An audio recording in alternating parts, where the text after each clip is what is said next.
To begin our tessellation, you will need a pair of scissors, a pencil, a ruler, a roll of tape, and a 2x2 inch.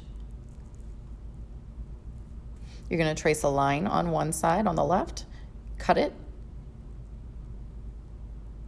and then bring it over to the right.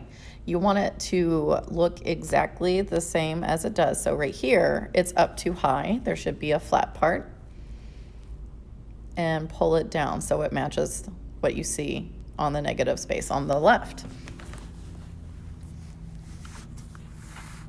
You're going to tape it on both sides, top and bottom, so that way the paper is secure. Draw another line at the top. After you cut it, you will then pull it down to the bottom.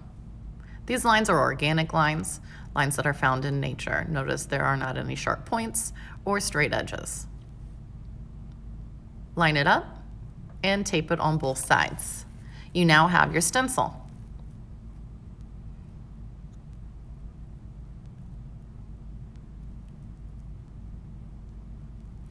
You can see the lines from the original square. You will need to see these whenever you make your grid. In order to make your grid, you're going to have your paper, your ruler, and your pencil. This is a 2-inch grid, just like our square was. Make a dash, top and bottom. Connect those dashes so our lines are even. Do the same thing on the left and on the right. Connect those lines as well, and here's our grid.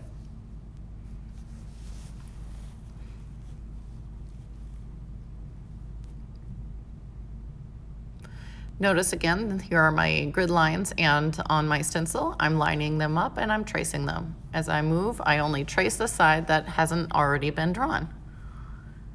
It all fits together like a puzzle.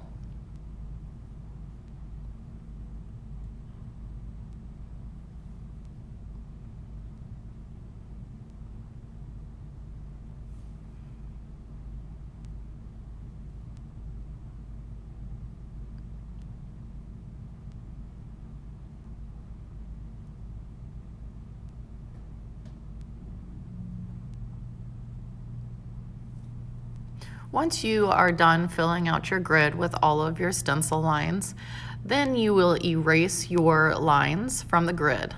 We don't need those anymore. Then you will do your pattern in a checkerboard fashion, every other one.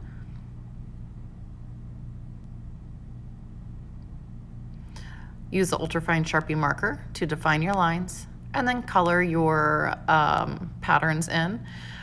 Whatever you decide to use in one pattern, you will repeat. I have examples of good craftsmanship, excellent craftsmanship, and then, as you can see, this is the poor craftsmanship with the sloppy work. I expect for your artwork to be to the best of your ability. This is our finished product.